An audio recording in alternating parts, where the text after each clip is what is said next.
ತಗೊಂಡೋಗ್ಬಿಟ್ಟಿದ್ದೀರಲ್ಲ ಮೊದಲೇ.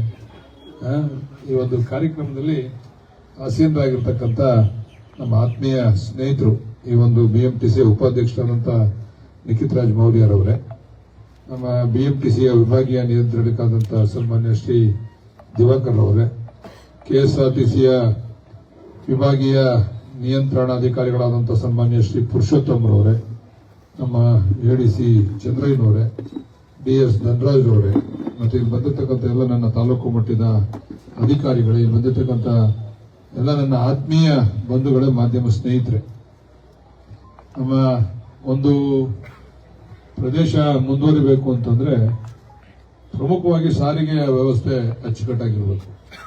ಸಾರಿಗೆ ವ್ಯವಸ್ಥೆ ಚೆನ್ನಾಗಿದ್ರೆ ಆ ಪ್ರದೇಶ ಮುಂದುವರೆದಿದೆ ಅಂತಕ್ಕಂಥದ್ದು ಅರ್ಥ. ಯಾವಾಗಲೂ ಕೂಡ ನಮ್ಮ ತಾಲೂಕಿಗೆ ಮೊದಲಿಂದನೂ ಕೂಡ ಹಿಂದುಳಿದಿದೆ ಅಂತಕ್ಕಂಥ ಹಣೆಪಟ್ಟಿ ನಂಜುಂಡಪ್ಪ ವರದಿ ಪ್ರಕಾರ ಅತ್ಯಂತ ಹಿಂದುಳಿದ ತಾಲೂಕು ಅಂತೇಳಿ ಈ ಹಣೆಪಟ್ಟಿಯನ್ನ ಹೋಗಲಾಡಿಸಬೇಕು ಅಂತೇಳಿ ನಮ್ಮ ಮಾಜಿ ಲೋಕಸಭಾ ಸದಸ್ಯರಾದ DK ಸುರೇಶ್ ಅವರ ಒಂದು ಪರಿಶ್ರಮ, ಅವರ ಒಂದು ಬದ್ಧತೆ.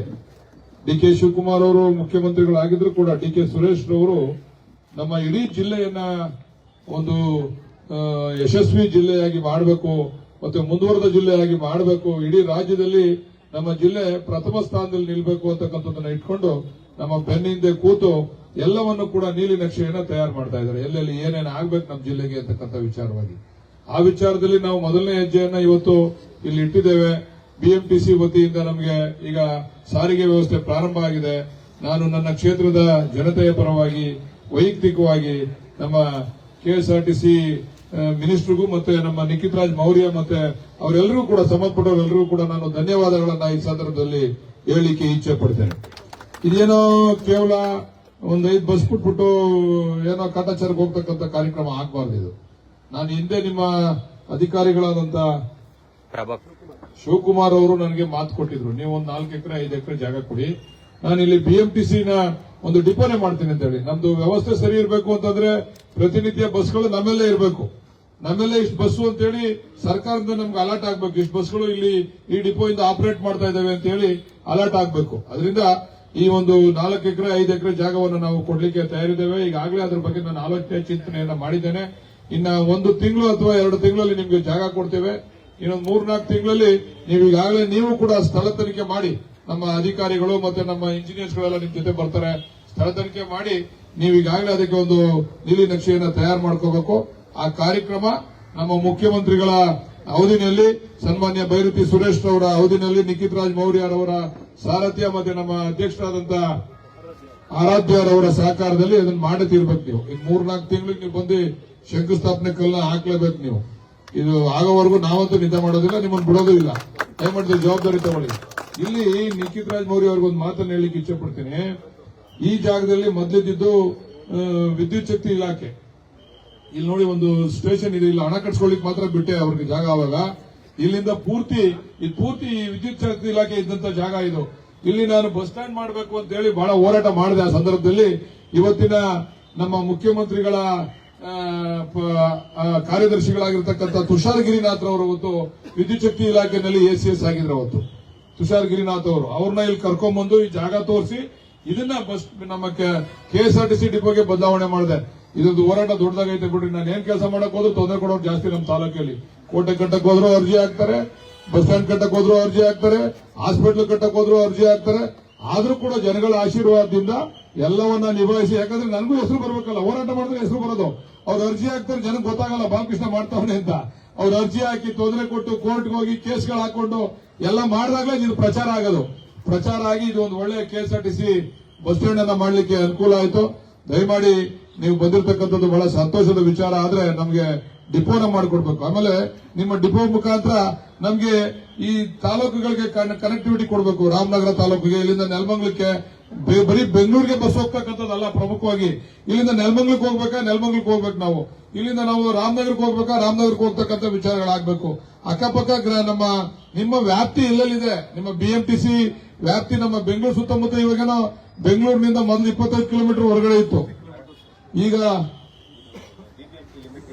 BBMP 40 kilometre. ಎಲ್ಲಿ ಬರ್ತದೆ ನಮ್ದು ಬಾರ್ಡರ್? ಇಲ್ಲಿ ವರ್ಧನಹಳ್ಳಿ ಏರ್ಪೋರ್ಟ್ ಅಲ್ಲ ಸುಂದರ ಇಲ್ಲ ಇಲ್ಲಿ ಎಲ್ಲಿಯೂ ಇನ್ನೂ ನೀವು ಮಾರ್ಕೌಟ್ ಮಾಡ್ಲಿಲ್ವಾ? ಏನಮ್ಮ ಬರಮ್ಮ ಮುಂದಕ್ಕೆ. ಎಲ್ಲಿವರೆಗೂ ನಮ್ ಬಿಬಿಎಂಪಿ ವ್ಯಾಪ್ತಿಯಿಂದ 40 kilometre radius Talekere hand post ವರ್ಗೂ ಬಿಡ್ಬೇಕು ಬಸ್ನ. ತಾಳೆಕೆರೆ ಹ್ಯಾಂಡ್ ಪೋಸ್ಟ್ ವರ್ಗೂ ಬಸ್ಗಳು ಬರಬೇಕು. ನಿಮ್ಮ ವ್ಯಾಪ್ತಿ ಎಲ್ಲಿವರೆಗೂ ಇದೆ ಅಲ್ಲಿವರೆಗೂ ರೀಚ್ ಆಗಬೇಕು. ಮತ್ತೆ ನಮ್ಗೆ ಇಂಟರ್ ಕನೆಕ್ಟಿವಿಟಿ ಆಗ್ಬೇಕು. ಈಗ ಇಲ್ಲಿಂದ ಕುದುರ್ಗ್ ಹೋಗ್ತಕ್ಕಂಥದ್ದು, ನೆಲಮಂಗ್ಲಕ್ಕೆ ಹೋಗ್ತಕ್ಕಂಥದ್ದು, ರಾಮನಗರಕ್ಕೆ ಹೋಗ್ತಕ್ಕಂಥದ್ದು, ಈ ರೀತಿ ನೀವು ಕೂತ್ಕೊಂಡು ಒಂದು ಇದನ್ನ ರೂಪಿಸ್ಬೇಕು. ನೀವು ರೂಟ್ಸ್ ಗಳನ್ನ ರೂಪಿಸ್ಬೇಕು. ಆಮೇಲೆ ನಿಮ್ಗೆ ನಾನು ಒಂದು ಮನವಿ ಮಾಡ್ತೀನಿ, ನಿಮ್ಗೆ ಲಾಸ್ ಆದ್ರೆ ನೀವು ಓಡಿಸ್ಬೇಡಿ. ನಿಮ್ಗೆ ಆದಾಯ ಬಂದ್ರೆ ಅಂದ್ರೆ ನೀವು ಸರಿಯಾದ ಸಮಯದಲ್ಲಿ ಸೂಕ್ತವಾದಂತ ಸಂದರ್ಭದಲ್ಲಿ ನೀವು ಬಿಟ್ರೆ ಮಾತ್ರ ಆದಾಯ ಬರೋದು. ಸುಮ್ಮನೆ ಏಕಾಏಕಿ ನೀವು 2 ಬಸ್ ಹೋಯ್ತಾವೆ ಅದರಿಂದ ನೀವು ಇನ್ನೊಂದು ಬಸ್ ಬಿಟ್ರೆ ಅದರಿಂದ ಏನೋ ಪ್ರಯೋಜನ ಆಗೋದಿಲ್ಲ. ದಯಮಾಡಿ ಇದಕ್ಕೆಲ್ಲ ಏನ್ ಪ್ರಾಬ್ಲಮ್ ಅಂತಂದ್ರೆ, ಈಗ ನಮ್ಮ ಇವರು ಹೇಳಿದ್ರು, ನಮ್ಮ ನಿಖಿತ್ ರಾಜ್ ಮೌರ್ಯ ಅವರು ಹೇಳಿದ್ರು, ನಾವು ಎಸಿ ಬಸ್ಗಳನ್ನ ಬಿಡ್ತೀವಿ ಅಂತ. ಎಸಿ ಬಸ್ ನಲ್ಲಿ ಫ್ರೀ ಇಲ್ಲ. ನಮ್ಮ ಸರ್ಕಾರ ಇವತ್ತು ಶಕ್ತಿ ಯೋಜನೆ ಮಾಡಿದೆ. ಶಕ್ತಿ ಯೋಜನೆ ಅಂತಂದ್ರೆ ಇದು ನಮ್ಮ ತಾಯಂದಿರು ಇಡೀ ರಾಜ್ಯದಲ್ಲಿ ಎಲ್ಲಿ ಬೇಕಾದ್ರೂ ಕೂಡ ಉಚಿತವಾಗಿ ಓಡಾಡಬಹುದು. ಈಗೇನೋ ಒಂದು ಕಾರ್ಡ್ ಅನ್ನು ಕೂಡ ಇಂಟ್ರೊಡ್ಯೂಸ್ ಮಾಡ್ತಾರೆ ಅಂತ ಗೊತ್ತಾಯ್ತು ನನಗೆ. ಒಂದು ಕಾರ್ಡ್ ಅನ್ನು ಕೂಡ ಕೊಡ್ತಾ ಇದ್ದಾರೆ, ಯಾರ್ಯಾರು ಓಡಾಡಬೇಕು ಅಂತಕ್ಕಂಥದ್ದು, ಹೊರಗಡೆ ಇರ್ತಕ್ಕಂಥವ್ರಿಗೆ ಅನುಕೂಲ ಆಗಬಾರ್ದು ಅಂತ ಹೇಳಿ. ಬೇರೆ ಬೇರೆ ನಾವು ರಾಜ್ಯಗಳಲ್ಲಿ ನೋಡಿದೀವಿ, ಬರೀ ಆ ಜಿಲ್ಲೆ ವ್ಯಾಪ್ತಿಗೆ ಮಾತ್ರ ಕೊಟ್ಟವ್ರೆ ಅಧಿಕಾರ. ಆ ಜಿಲ್ಲೆನಲ್ಲಿ ಫ್ರೀಯಾಗಿ ಓಡಾಡಬಹುದು. ಬೇರೆ ಜಿಲ್ಲೆಗೆ ಹೋಗ್ಬೇಕು ಅಂತಂದ್ರೆ ಹಣ ಕೊಡಬೇಕು ಹೆಣ್ಮಕ್ಳು ಅಂತಕ್ಕಂಥದ್ದು. ಆದ್ರೆ ನಮ್ಮ ರಾಜ್ಯದಲ್ಲಿ ಅವತ್ತಿನ ನಮ್ಮ ಮುಖ್ಯಮಂತ್ರಿಗಳಾದಂತಹ ಸನ್ಮಾನ್ಯ ಸಿದ್ದರಾಮಯ್ಯನವರು ಅವರು ಮತ್ತೆ ನಮ್ಮ ಡಿ ಕೆ ಶಿವಕುಮಾರ್ ಅವತ್ತು ಅಧ್ಯಕ್ಷರಾಗಿದ್ದರು. ಡಿ ಕೆ ಶಿವಕುಮಾರ್ ಅವರು ಇಬ್ರು ಸೇರಿ ಪಂಚ ಗ್ಯಾರಂಟಿ ಯೋಜನೆಗಳನ್ನ ಜಾರಿಗೆ ತಂದರು. ಯಾರೋ ಚರ್ಚೆ ಮಾಡ್ತಾರೆ, ಯಾರು ಬೇರೆ ಬೇರೆಯವರು, ಬೇರೆ ಪಕ್ಷದವರೆಲ್ಲ ಕೂಡ ಗ್ಯಾರಂಟಿಗಳನ್ನ ಅನೌನ್ಸ್ ಮಾಡವ್ರೆ. ಇವತ್ತು ಮಹಾರಾಷ್ಟ್ರದಲ್ಲಿ ಇನ್ನೂ ಕೂಡ ಅವ್ರು ಮಾಡಿರ್ತಕ್ಕಂಥದ್ದನ್ನ ಅವ್ರದೇ ಕೇಂದ್ರ ಸರ್ಕಾರ ಇದ್ರೂ ಕೂಡ ಅವರು ಈ ಗ್ಯಾರಂಟಿ ಯೋಜನೆಗಳನ್ನ ಅನುಷ್ಠಾನ ತರಲಿಕ್ಕೆ ಆಗಲಿಲ್ಲ.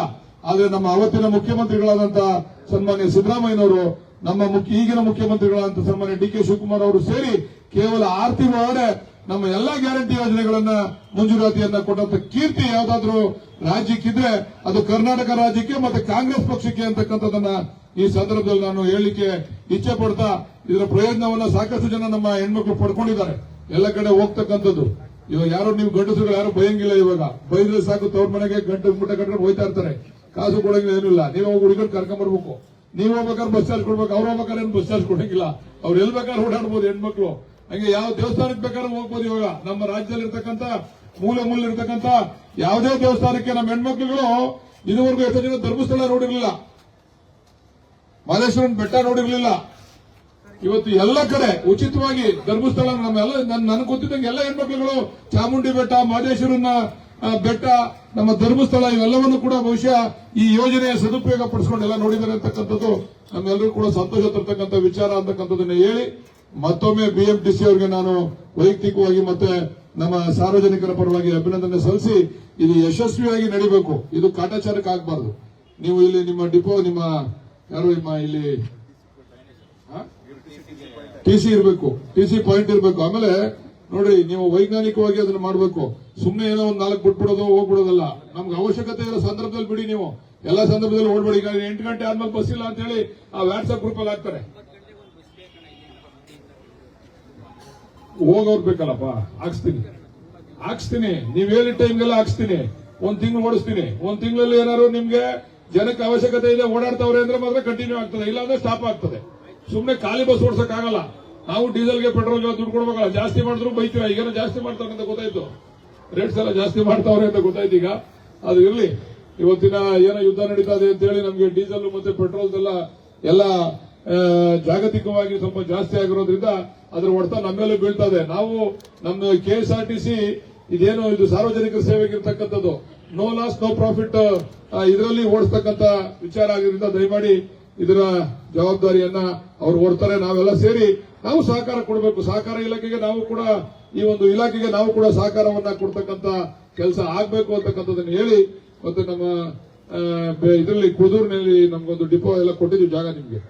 ಕೆಎಸ್ಆರ್ಟಿಸಿ ಇದೇ ಎಲ್ಲ ರೆಡಿ ಮಾಡ್ಕೊಳ್ಳಿ. ಉದ್ಘಾಟನೆ ಮಾಡ್ತೀವಿ ಮುಂದಿನ ತಿಂಗಳು. ನೀವು ಬಸ್ ಸ್ಟ್ಯಾಂಡ್ಗೆ 4 ಎಕರೆ ಒಳ್ಳೆ ಜಾಗ ಕೊಟ್ಟಿದ್ದೀನಿ, ಮೈನ್ ರೋಡ್ ನಲ್ಲಿ ಒಳ್ಳೆ ಜಾಗ ಕೊಟ್ಟಿದ್ದೀನಿ ಕುದೂರಿನಲ್ಲಿ. ನೀವು ನಿಮ್ ಇಂಜಿನಿಯರ್ ಬಂದು ನೀವು ಪ್ಲಾನ್ ಮಾಡ್ಕೊಳ್ಳಿ. ನಾವು ಬಿಎಂಟಿಸಿ ಡಿಪೋ ಮಾಡಬೇಕು ಅಂತ ತೀರ್ಮಾನ ಮಾಡಿ ಲೆಟರ್ ಕೊಟ್ಟಿದ್ದೆ. ಬಿಎಂಟಿಸಿ ಡಿಪೋ ಅಲ್ಲೇ ಮಾಡೋಣ ಅಂತ ಹೇಳಿದ್ರು ನಮ್ಮ ಅಧಿಕಾರಿಗಳು.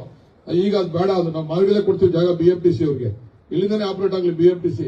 ಅಲ್ಲೊಂದು ಡಿಪೋಗೆ ಎಲ್ಲ ಸ್ಯಾಂಕ್ಷನ್ ಆಗಿದೆ. ಹಿಂದೆ ರಾಮಲಿಂಗ ರೆಡ್ಡಿ ಅವ್ರ ಕಾಲದಲ್ಲೇನೆ ಅದಕ್ಕೆ ಚಾಲನೆಯನ್ನು ಕೊಟ್ಟಿದ್ದೇವೆ. ಜಾಗನೂ ಕೂಡ ನಿಮ್ಮ ಇಲಾಖೆಗೆ ಹ್ಯಾಂಡ್ ಓವರ್ ಮಾಡಿದ್ದೇವೆ.